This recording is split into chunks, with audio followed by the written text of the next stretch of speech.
Okay, well, promoting my sales on eBay.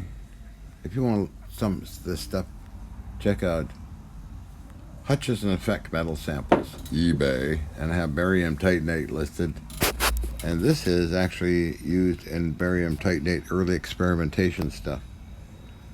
It's a high voltage switch, and as you may know, barium titanate is very sensitive to touch or anything around it, so I use this to activate it, as well as a certain tube.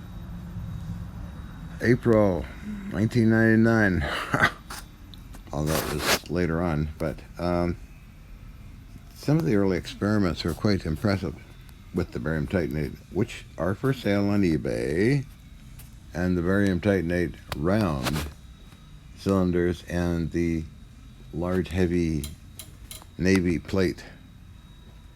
Check it out. Okay, on to the next picture. Next picture. You might have seen these on video on the internet, on YouTube somewhere. That's half the cylinder piece there that flew apart. Seen on video. There's stainless steel chunk that sort of morphed into that shape. Very odd. It's a heavy piece. All this stuff's very heavy. Snapped apart on video. A pair of wire twisters or something, a wrench, and a piece of stainless steel that blew apart. Check it out. Again, another perspective on the sample I just mentioned. Okay, stainless steel piece that fell apart, jellification. You can see that it's actually on video somewhere on the internet, on YouTube, as well as a half cylinder, and I believe the wire twister thing and wrench. These are unique in a way that some customers have said there's gold in them and other elements from their opinion and testing. They're heavy pieces, heavy blocks, and, well, just unique pieces of whatever they were at one time. They some of them kind of morphed into each other. If you see on the left-hand side, one looks like it puddled onto plastic. That's kind of weird, and the other ones have puddled too, leaving an impression of something there. Okay, on to the next. Oh, these are heavy wire cutters, and I believe that's a tool used for sharpening knives. This is effects going back to roughly 87, maybe 86. They're heavy pieces. You can check by the ruler how big they are. Another picture of these cutters for cutting steel tin snips that just curl all up over time. Oh, okay. This is kitchen tools, as well as some kind of other tool and a pair of vice grips that simply just melted like that. The knife just sort of broke into pieces and aged itself, and it's weirdly strange. The other one's a fork, and the end of it just curled up. There's another picture of the samples, tools, and kitchen stuff. Okay, these samples are spanners that twisted around and snapped like that, or just fell apart. A large bolt where the end of it vanished, and I don't know where it vanished to.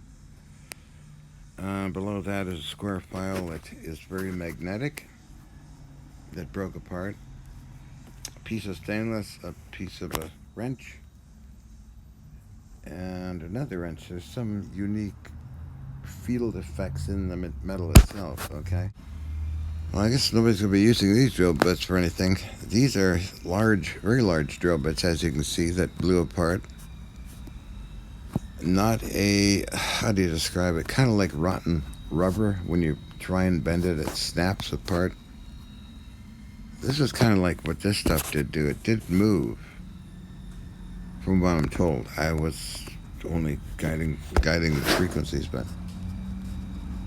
they're very large and display unique, weird properties in them. Make a good collection. Somebody, I guess. Okay, these samples are totally unknown to me.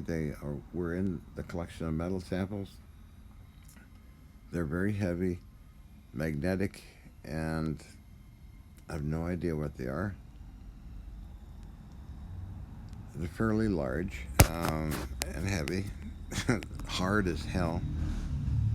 Although the one below that, it's hard and it's magnetic. They're all magnetic and dense and heavy. So maybe something I picked up in a scrapyard. I don't know. I have no idea what they are. Could be meteorites. I don't know. Hard to capture this one in the center piece. It's heavy, dense, and probably gold. Platinum in it. I don't know, but it's dense and heavy. So, as again, some of my customers say, there's gold in these things. So, this one I probably price high. I don't know. And these pictures don't do justice. Okay, this is the same samples with the piece above the gold piece. Is as dense as gold. I don't know what it is.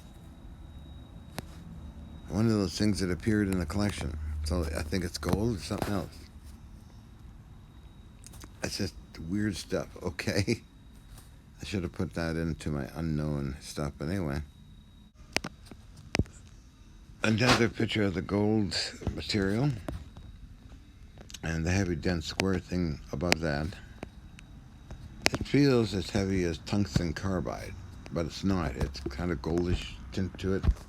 Maybe it's gold, I don't know, but again, I don't know. Another picture of the previous samples.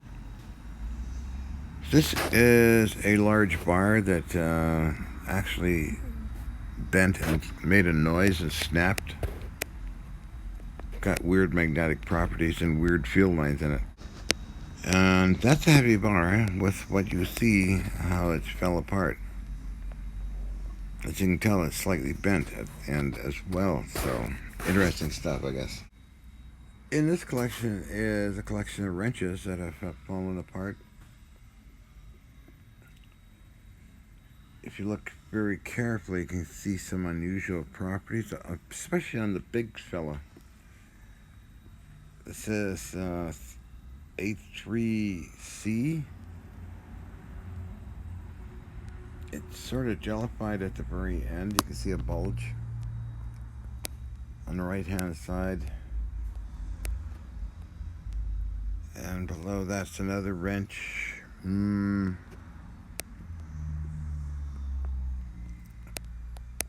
Typical stuff.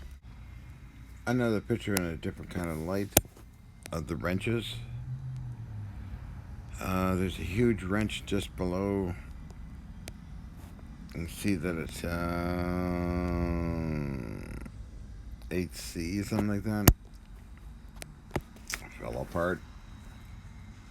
It's a pretty big piece, by the way. Let's go to the...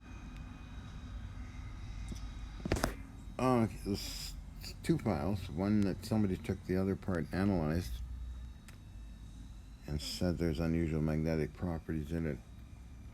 The other one is just totally bent, and above that is a piece of steel that turned funny. Okay, let's go. Different kind of lighting on the piece of steel that turned rubbery, and the files that are magnetic. This I'm offering for sale for basically analysis. These come from a variety of samples. So test the results with an SEM would be cool. All on eBay, John K. Hutchison. Okay, giving up my laser mirror collection. These are extremely high-grade mirrors. That's fingerprints on them, unfortunately, which is me. These could be used for playing with lasers. They're very adjustable. You'd have to make a base to hold it all down, but they are quite adjustable. Here's a different picture of the laser project you may find useful in your laser research. Again, back to the power cell stuff. The vacuum tube I used for excitation in one of the big units I built long ago. 2002 it was, something like that. And these unique switchgear can be used with barium titanate for switching over the energy, or simply with high voltage. Low voltage in, I don't know, 6 volts and up to 50,000 out, maybe. That's when I measured. The tube itself used is for excitation of the barium cylinders, and the white block on the left was a converter.